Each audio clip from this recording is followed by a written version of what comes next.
What is up, guys? Thanks a lot for checking out another episode. What we are going to be showing you though today is pretty some somber news. I was scammed.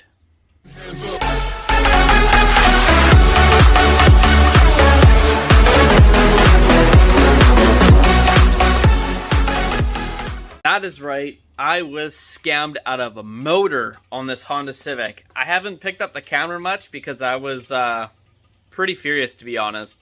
I've done a lot of work, a lot of hours to get this motor in, a lot of sacrifices to, to try to get this car running and going as fast as possible.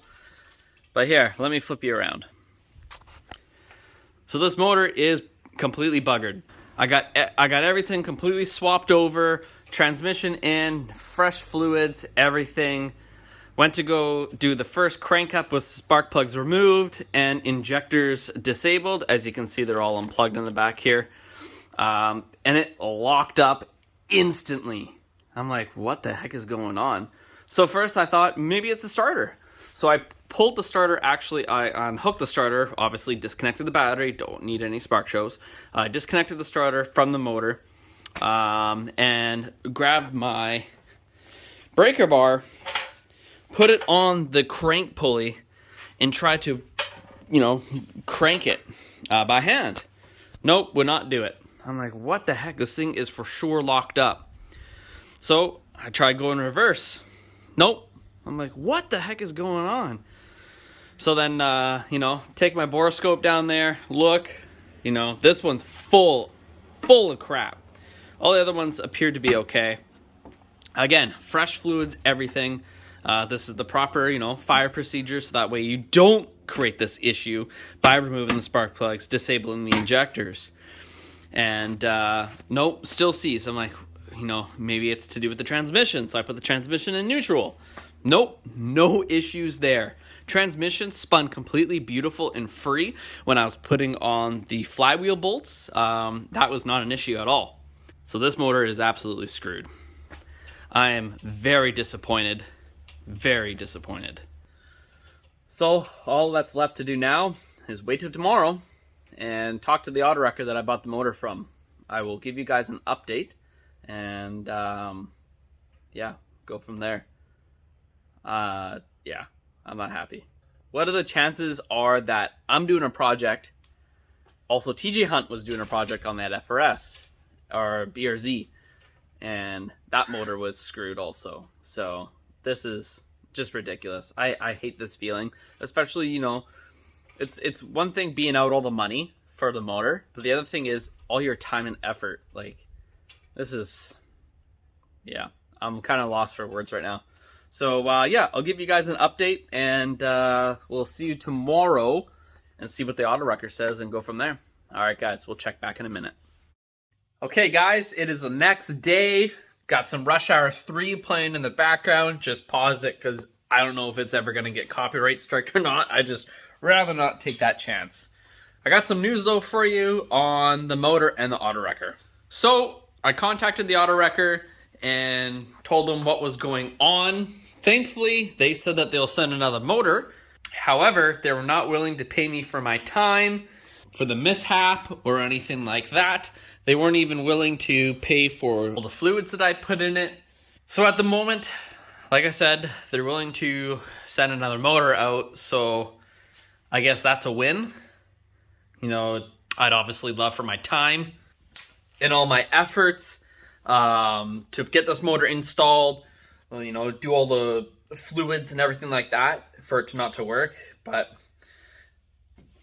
at this moment, beggars can't be choosers, and at least they're willing to send me another motor, so that I will take.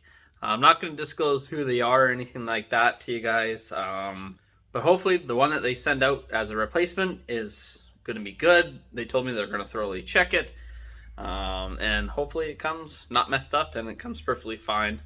So right now I have only a couple days to do this full motor re-and-re, which isn't bad and all. It sounds like a lot of time, but honestly, if you're only having, let's say, 3 hours after a full day of work to do this kind of stuff, and you have other commitments during the week where what takes you away from doing this, I literally only have a day.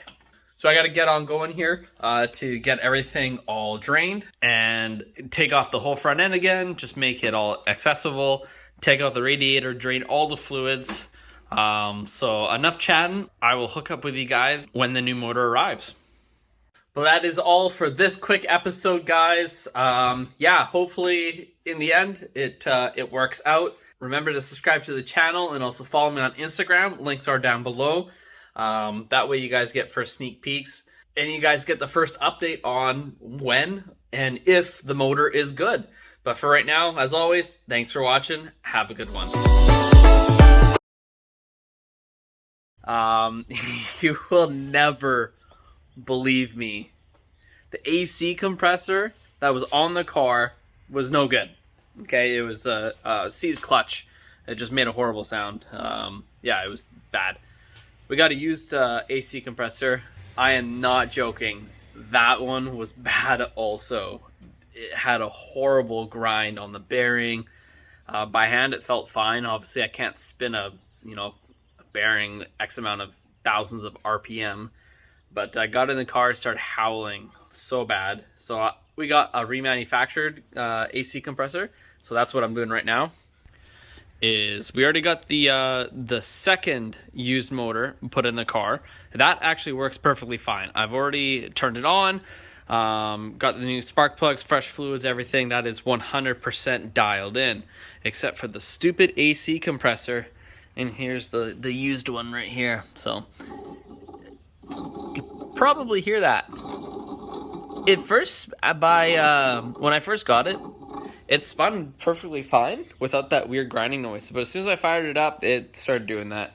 So it was probably on its way out anyhow. That's the risky run when you start buying used parts, but that's okay. We got another AC compressor. We're just having to put it down there on its bracket.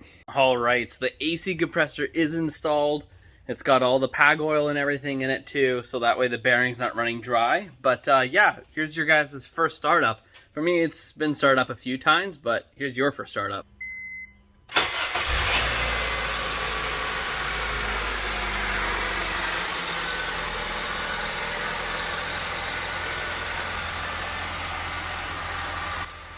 It actually runs very smooth. I'm very happy. But it's time to throw the front end on it and get it dropped down, get it fully washed, detailed, the whole 9 yards. But yeah, let me get the front nose on and we'll go from there.